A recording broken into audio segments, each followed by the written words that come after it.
Hello everyone, it looks like it's that time of year again. Welcome to another custom Marvel Legends video, 2022. This is the first half of the year. Let's take a look at some of the customs I was able to get done before June. So first up is Manwolf. I was reading the Absolute Carnage comic run and I saw some artwork of Manwolf where he has this new look. He's like a bit bigger and meaner looking. I was able to pick up a loose gray beast and a custom 3D printed wolf head sculpt.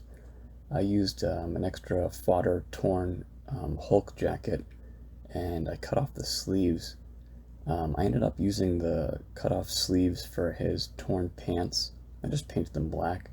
Then I also added this belt that I had in fodder that was kind of like already cut up, and I kind of thought that it worked well with the sort of everything being torn and cut up on this guy. My wife gave me the cool red gem that kind of has like a glowing effect when the light hits it at the right angles. Looks pretty cool in some of the photos, and yeah, I like having this guy on my display next to Jonah Jameson. Next up is Mr. Fear. I was reading some of the Thunderbolts comics as part of the Absolute Carnage run, and this image is what I kept going back to for my reference. I think it was an extra Star-Lord figure that I started with.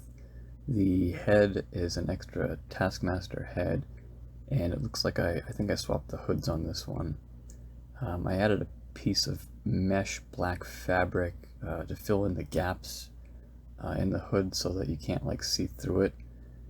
I sculpted the top of the cape and I added some magnets to the torn up lower cape so that I can move it into more dynamic posing.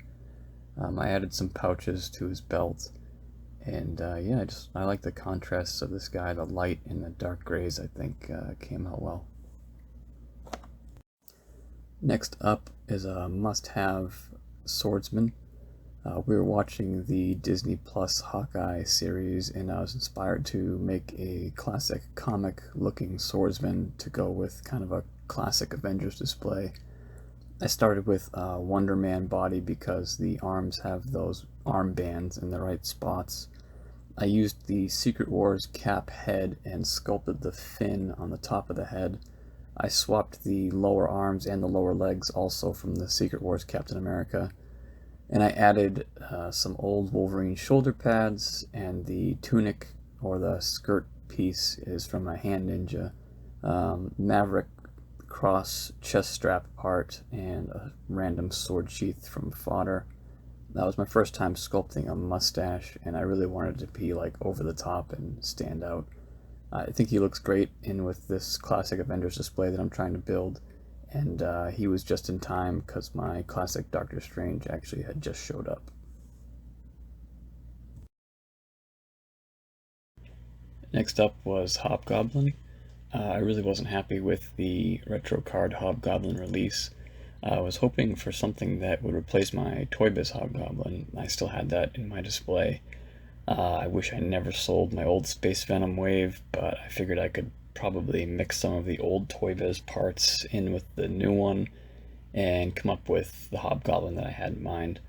I actually started with the glider on this one. I heard most people were complaining that the small glider wasn't working right for his feet, and for posing they just like don't sit in there right at all. They put the wrong feet on this guy. So I decided to modify an old Ultron glider with pegs for his feet to sit on better. I modified the Toy Biz head to fit into that Hasbro hood. I used the old Toy Biz cape and his old satchel man purse thing. I painted everything with a darker orange because that candy corn yellow is my least favorite color scheme on Hobgoblin, even if it is accurate to the cartoon. I almost forgot to add his regular belt in, but I think you might see it on my display photo at the end here. Pretty happy with how this all came out, and I definitely like the way it looks a lot better.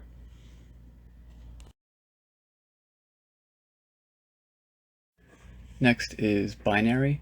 I missed the window to order the Walgreens Binary, but I also wasn't too impressed with how she looked. I decided to use the rogue body with Jocasta's arms for the bicep swivel. I was able to purchase the fire hair on eBay, and I added that to a black cat head sculpt where she has her teeth showing. I kind of have this image in my head of a comic book cover where like the fire is coming off of the body, so I wanted to sculpt some fire on her. I'm pretty happy with the way it came out. I added her into my cosmic display, and I'm happy to have this version of Binary. Next up, another Toy Biz upgrade. I needed to upgrade my Toy Biz Ant-Man or Hank Pym figure to go into the West Coast Avengers display that I'm setting up. I wanted the look that we got with the San Diego Comic-Con Ant-Man 5-pack, but that figure was a 3.7-inch figure that had that lab coat on, and that's kind of the vision or the version that I wanted. So when I saw the Mr. Fantastic figure that came out with the lab coat, the light bulb went on, and I simply just painted an old Mr. Fantastic figure. I added the lab coat. The hardest part was getting the Ant-Man head out of the helmet because I wanted him to have an empty helmet to hold. This is kind of like just a simple but effective little kit bash, and happy to have him look this way in with the West Coast Avengers. A little bit different look for him.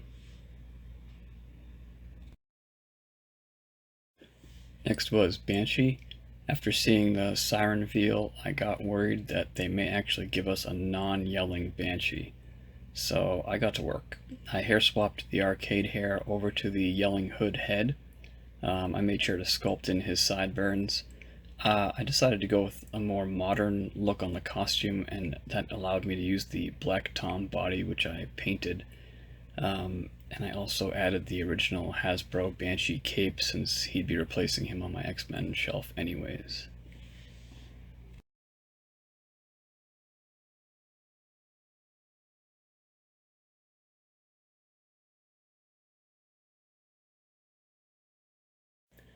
Another Thunderbolt that I've always wanted to attempt to make is Fixer.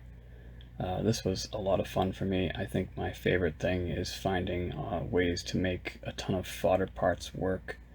I created this winged backpack for him, then I just started adding all kinds of tech and parts and wires and weapons.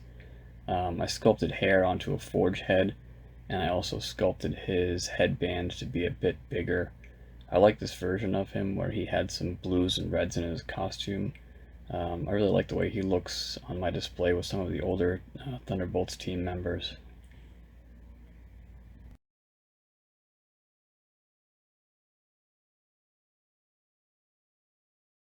Next up is Uncanny X-Force Spiral. This is the first time I've ever picked up somebody else's work in progress and tried to find a way to finish it. I found this just sitting at a comic book shop in with a bunch of loose figures. It had been sitting there for over a year, and I kind of always had my eye on it. And I finally decided for $5, I think I'm going to give it a go. They had already done the hard part. They swapped out her arms for mostly what looks like Polaris and Domino arms. It looks like they got stuck with the torso, because I think for it to work and look right, the lower torso needed to be smaller. So I scrapped the lower half, the lower torso that he had started with, and I started to mod a Nebula figure that I picked up discounted. I dremeled down the waist and the lower ab area to get it to fit right in with the spiral upper torso, and I added magnets so that everything would kind of come together nicely but still offer a swivel. I painted the Nebula head and hair, which just happened to work out nicely for the look for Spiral. The lower boot fur came from a Puma figure, and of course I just added some swords and weapons, but it's always nice to see this Uncanny X-Force display that I have gain more members. After I was done making my Spiral, I had a leftover lower torso and legs from Domino, and then I had this leftover upper torso from Shadowcat from the Age of Apocalypse, and I thought the two together might actually make for a pretty good Sin custom figure. I looked at a couple of pictures of her and figured I could probably make it work. I cut a small skull off of a belt from, I think it was Demo Goblin. to add to her corset, and I don't usually use enamel paints, but they do have a lot of cool colors and depths, especially with testers. So I wanted to use the red color for Sin, so she'd have some depth and make it almost maybe look a little bit different. Um, I painted a domino head and hair, and I even made her some custom weapons. Put a little bit like red on them as well, and I think it fits in with her pretty well. Um, I like the pictures that I have of her with red skull and crossbones. I think she fits into my display with my villains pretty well. After I swapped the Despair head over to a larger body because I thought the Despair head was too big for his original body, I happened to notice that there was something really strange about that Despair body. It's not like other Marvel Legends. It's missing like paint sealer, and it had more of like a rubber texture to it than like a plastic feel. Kind of hard to explain, but definitely something different. That I don't know if we're going to see more of this in the future, but it makes painting them very easy. So I decided I was going to try to make my own black suit Spider-Man, especially after seeing all these pictures that people are taking and they're posing the retro carded one. To me, the spider symbol just looks really weird when the chest is swiveled or articulated on that figure. The symbol also looks really small and weak, like they skimped out, so they made it look odd.